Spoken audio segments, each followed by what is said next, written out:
तो बीएसपी अध्यक्ष Mayawati press conference कर रही है, सीधे लिए चलते हैं आपको लखनऊ। जबरदस्त गुस्सा व आक्रोश व्याप्त है और ये कहे गए शब्द इनको जल्दी ही वापस ले लेने चाहिए तथा इसके लिए इनको पश्चाताप भी जरूर करना चाहिए, तो ये बेहतर होगा। वरना इनके अनुयायी इस घटना को कभी भी भुला नहीं पाएंगे तथा ना ही इनको कभी माफ़ कर पाएंगे। जिस प्रकार से बाबा साहब के प्रति कांग्रेस पार्टी के असंख्य रहे गलत कारनामों को इनके अनुयायी अभी तक भी भुला नहीं पाए हैं और ना ही ये कभी कांग्रेस पार्टी को माफ़ करने वाले हैं, चाहे ये अपने कितने रंग ढंग व चाल आदि भी क्यों ना बदल लें। इतना ही नहीं बल्कि कांग्रेस पार्टी ने बाबा साहब के देहांत के बाद तो इनके नाम को व संविधान निर्माण में रहे इनके अहम योगदान को भी इतिहास के पन्नों से मिटाने की भी पूरी कोशिश की है। हालांकि अपने इस मकसद में ये पार्टी अब तक जरूर कामयाब हो जाती, ये कांग्रेस पार्टी अब तक जरूर कामयाब हो जाती यदि बाबा साहब डॉक्टर भीमराव अंबेडकर के देहांत के बाद इनके अधूरे रहे कारवा को आगे बढ़ाने के लिए मान्यवर श्री कांशीराम जी अपना पूरा जीवन समर्पित करके वे आगे नहीं आते, जिसको मंजिल तक पहुंचाने के लिए मुझे भी अपनी पूरी जिंदगी समर्पित करनी पड़ी है। इसके साथ ही मान्यवर श्री कांशीराम जी ने बाबा साहब के संघर्ष व इनके कारवां को ख़त्म करने वाली कांग्रेस पार्टी के सभी साम दाम दंड भेद आदि हथकंडों का मुकाबला करके व उनसे सावधानी बरतते हुए तब फिर बीएसपी का गठन किया है, जिससे अब कांग्रेस, बीजेपी व अन्य सभी जातिवादी एवं संकीर्ण मानसिकता रखने वाली पार्टियां किस्म किस्म के हथकंडे इस्तेमाल करके कमज़ोर करने में लगी है। जबकि यूपी में 4 बार बीएसपी के नेतृत्व में रही सरकार ने जिस प्रकार से यूपी की राजधानी लखनऊ में व दिल्ली के नज़दीक नोएडा में भी बाबा साहब डॉक्टर भीमराव अंबेडकर के सम्मान में अनेकों भव्य व ऐतिहासिक स्मारक, संग्रहालय व स्थल आदि बनाए हैं, साथ ही इनके नाम पर यहाँ अनेकों जनहित की योजनाएं शुरू की गई हैं। नए जिलों के नाम आदि भी रखे गए हैं, जिनमें से बाद में काफ़ी कुछ को समाजवादी पार्टी की सरकार ने बदल भी दिया है, जो इस पार्टी की बाबा साहब के प्रति इनकी नफरत को भी दर्शाता है, जो अब कांग्रेस के साथ मिलकर इनके सम्मान की हवाई बातें कर रहे हैं। इसी प्रकार इन वर्गों से जुड़े अन्य संतों, गुरुओं व महापुरुषों आदि को भी पूरा आदर सम्मान दिया गया, जिससे अब कांग्रेस व बीजेपी आदि की नींद उड़ी हुई है। ये जो हमने काम किए बाबा साहब के सम्मान में, तो उससे अब बीजेपी व कांग्रेस आदि की नींद उड़ी हुई है, जिनके अनुयायियों के वोटों को लुभाने के लिए, जिनके अब बाबा साहब के जो अनुयायी हैं या अन्य संत, गुरु और महापुरुष हुए हैं, उन जो दलित और अन्य पिछड़े वर्ग से ताल्लुक़ रखते हैं, तो उनके अनुयायियों के वोटों को लुभाने के लिए फिर बीजेपी को भी मजबूर होकर वे अपने दिल पर पत्थर रखकर इनके सम्मान में कुछ कदम भी उठाने पड़े हैं। और अब कांग्रेस पार्टी भी बाबा साहब के दलित व अन्य उपेक्षित वर्गों के वोटों को लुभाने के लिए आए दिन किस्म किस्म की सियासत करने में लगी है।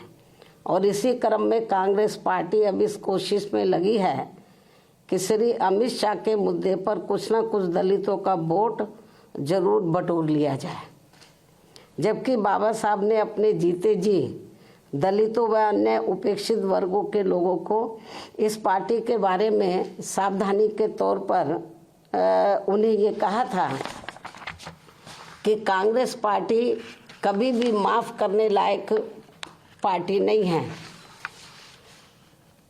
इस पार्टी से इन वर्गों के लोग कभी भी जुड़ने की कोशिश ना करें, ये बाबा साहब ने कहा था। क्योंकि जिस कांग्रेस पार्टी ने कदम कदम पर हमेशा मेरा अपमान किया, यानी कि बाबा साहब का अपमान किया है, मुझे इस पार्टी ने कानून मंत्री पद से इस्तीफा देने के लिए मजबूर किया तथा संसद में चुनकर भी नहीं आने दिया है। इसके अलावा जो भी कानून संविधान में इनके हितों में बनाए गए हैं, वीकर सेक्शन के हितों में बनाए गए हैं, तो उन्हें भी लागू नहीं होने दिया गया है, जिनका चाल चरित्र व चेहरा अभी तक भी बदला नहीं है। और अब तो ये पार्टी भारतीय संविधान में इन वर्गों के मिले आरक्षण को ही सही वक्त आने पर खत्म करने में लगी है। और इन सब मामलों में बीजेपी भी हमें कोई पीछे नज़र नहीं आती है, पीछे होती हुई, और इन सब मामलों में बीजेपी भी कोई पीछे नहीं है। ये पार्टी भी इन वर्गों के वोटों को लुभाने के लिए आए दिन किस्म किस्म की सियासत करती रहती है। और इस चक्कर में अब ये पार्टी खुद ही अपने जंजाल में बहुत बुरी तरह से फंस गई है। कहने का तात्पर्य ये है कि चाहे बीजेपी हो या फिर कांग्रेस पार्टी एंड कंपनी के लोग हों, ये सभी दल अभी भी बाबा साहब का कतई भी दिल से सम्मान नहीं करते हैं। अर्थात इनका सम्मान केवल दिखावटी व छलावा वाला ही रहा है, अभी तक जो हमें देखने के लिए मिल रहा है। और अब ये सभी पार्टियां बाबा साहब का केवल नाम इस्तेमाल करके इनके अनुयायियों का वोट लुभाने में ही लगी हैं,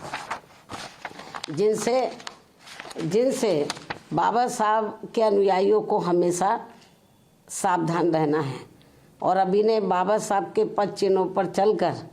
अपनी एकमात्र हितैषी पार्टी बीएसपी से ही जुड़कर अपने मसीहा व भगवान बाबा साहब डॉक्टर भीमराव अम्बेडकर का नाम यूपी की तरह पूरे देश में भी रोशन करना है,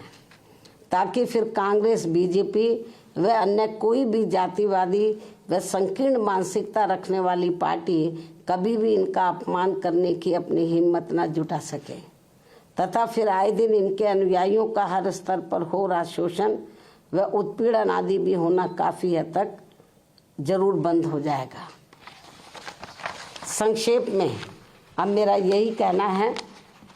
कि खासकर दलितों व अन्य उपेक्षित वर्गों के वोटों के लिए पिछले 1-2 दिनों से संसद में सत्ता व विपक्ष के बीच में जो सियासत चल रही है और उनके वोटों के लिए इनमें मेरे व तेरे अम्बेडकर हैं, जो ये सब चल रहा है, और अब इनकी ये लड़ाई धक्का मुक्की तक भी उतर आई है, ये सब शोभा नहीं दे रहा है। और पूरे देश के जो वीकर सेक्शन के लोग हैं, ये सब देख रहे हैं इनकी ये जो सियासत चल रही है वीकर सेक्शन के वोटों के खातिर, ये सब देख रहे हैं। मुझे नहीं लगता जो कुछ ये सियासत चल रही है तो वीकर सेक्शन के लोग न सत्ता के बहकावे में आने वाले हैं और ना ही विपक्ष के, क्योंकि उनको ये मालूम पड़ गया ये हमारे हितों में कुछ करने वाले हैं नहीं, केवल हमारा वोट चाहते हैं और संविधान की बात जरूर करते हैं लेकिन संविधान पर अमल नहीं करते हैं। और यदि इन्होंने संविधान पर अमल किया होता तो फिर बाबा साहब अपने कानून मंत्री पद से इस्तीफा क्यों देते। और फिर आज जो कांग्रेस हमें या विपक्ष या कांग्रेस या जो अन्य विपक्ष जो हमें सत्ता से बाहर नजर आता, वो नहीं आता यदि ये ईमानदारी निष्ठा से संविधान का जो हमेशा संविधान को दिखाते रहते हैं उस पर इन्होंने रत्ती भर भी अमल नहीं किया, कांग्रेस पार्टी एंड कंपनी के लोगों ने। और यदि अमल किया होता तो आज इनकी इतनी बुरी हालत नहीं होती। आज इनको अपने रंग ढंग और चाल ये नहीं बदलने पड़ते। तो ये सब क्यों करना पड़ रहा है क्योंकि इन्होंने इनको जो वीकर सेक्शन के लोग हैं, दलित व अन्य उपेक्षित वर्गों के लोग, तो इनको ये सोचा कि इनको किस्म किस्म के लालच देकर गुमराह इनको किया जाए, इनके लिए कुछ किया ना जाए। जैसे सदियों पहले ये गुलाम और लाचार बने रहे हैं और यहाँ जातिवादी व्यवस्था के शिकार बने रहे हैं, इनको कभी भी अपने पैरों पर खड़े ना होने दिया जाए। इस मामले में चाहे सत्ता या विपक्ष है, इनकी सोच, नीति, नियत लगभग एक जैसी है, ये भी मैं बताना चाहती हूँ। तो इसलिए मेरा यही कहना है कि ये जो इनकी जो अभी तक ये जो इनकी ये शासन चलती रही है इस किस्म की,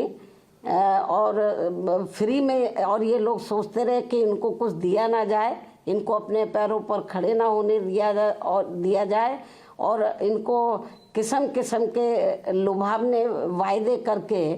गारंटी देकर इनका वोट ले लिया जाए। अब ये लोग इनके बहकावे में आसानी से आने वाले नहीं हैं। तो बल्कि यदि ये चाहते हैं कि वीकर सेक्शन इनके साथ जुड़े, तो इनको, चाहे सत्ता विपक्ष है, तो इनको बीएसपी के बताए हुए रास्तों पर चलकर जो इस देश में दबे कुचले लोग हैं उनके हितों में बाबा साहब का सम्मान करने के साथ साथ इनके अनुयायियों को संविधान का पूरा लाभ देकर इनका दिल जीतना होगा। जो अभी पार्लियामेंट में जो इसके साथ जो वहाँ पे सियासत जो चल रही है, इससे ये वीकर सेक्शन का दिल नहीं जीत पाएंगे। जो ये संभव होता हुआ नजर नहीं आ रहा। मुझे नहीं लगता कि ये लोग कुछ अपनी सोच में, नीतियों में परिवर्तन कर पाएंगे। ऐसे में इनको इनकी इस दिखावटी, यानी कि जो दबे कुचले लोग हैं या दलित वर्ग के लोग हैं, तो इनको इनकी इस दिखावटी व छलावा वाली सियासत से जरूर बचना चाहिए। और अब मैं अंत में सत्ता व विपक्ष को ये चेतावनी भी दे रही हूँ, यदि इन्होंने दलितों व अन्य उपेक्षित वर्गों के वोट के खातिर अपनी ये सियासत बंद नहीं की, तो फिर हमारी पार्टी को इनके विरुद्ध पूरे देश में आवाज उठानी पड़ेगी और इनका फिर पूरा पर्दाफाश करना पड़ेगा। इसलिए सत्ता और विपक्ष को तो बाबा साहब का नाम का इस्तेमाल करके ये जो इसकी आड़ में ये वीकर सेक्शन का जो वोट लेने के की जो सियासत कर रहे हैं, तो ये अब इस सियासत नहीं चलेगी, क्योंकि जो वीकर सेक्शन के लोग हैं तो अब वो काफ़ी जागरूक हो चुके हैं। बाबा साहब ने काफ़ी हद तक इनको जागरूक किया। उनके ध्यान के बाद बीएसपी ने इन वर्गों को काफ़ी हद तक जागरूक किया। मैं फिर इस बात को दोहराना चाहती हूँ कि यदि बीएसपी नहीं बनी होती तो अब तक ये बाबा साहब का नाम मिटा देते, और जो संविधान में दबे कुचले लोगों को कानूनी अधिकार मिले उन्हें ख़त्म कर देते। ये तो बीएसपी की वजह से इनकी मजबूरी है। तो इसलिए जब उसमें ये कामयाब नहीं हो पा रहे हैं, तो ये लोग अब सोच रहे हैं कि इसके बाद इन्होंने बीएसपी को ख़त्म करने का प्रयास किया कि बीएसपी को ही ख़त्म किया जाए, तब दबे कुचले लोगों का वोट पड़ेगा। तो इन्होंने छोटी छोटी पार्टियां बनाई स्वार्थी किस्म के लोगों को इस्तेमाल करके, ताकि इनका चुनाव में वोट बढ़ जाए। ये सब किया इन्होंने। तो लेकिन इनको लगा कि बीएसपी फिर भी कमज़ोर नहीं हो रही है, तो अब इन्होंने ये नई नौटंकी शुरू की है, नई सियासत शुरू की है जो ठीक नहीं है। और जो दलित और वीकर सेक्शन के, जो अन्य वीकर सेक्शन के लोग हैं, अब ये जल्दी से इनके बहकावे में आने वाले नहीं हैं। इनको इसलिए सत्ता और विपक्ष को, जो पार्लियामेंट में इस समय चल रहा है, इनको अपनी ये घिनौनी राजनीति सियासत बंद करनी चाहिए। तो इन्हीं लफ्ज़ों के साथ ही, इन्हीं ज़रूरी बातों के साथ ही अब मैं अपनी बात यहीं समाप्त करती हूँ। धन्यवाद। जय भीम व जय भारत। न्यूज नेशन अब व्हाट्सएप पर खबरों की ताजा अपडेट के लिए न्यूज नेशन के इस क्यूआर कोड को स्कैन करें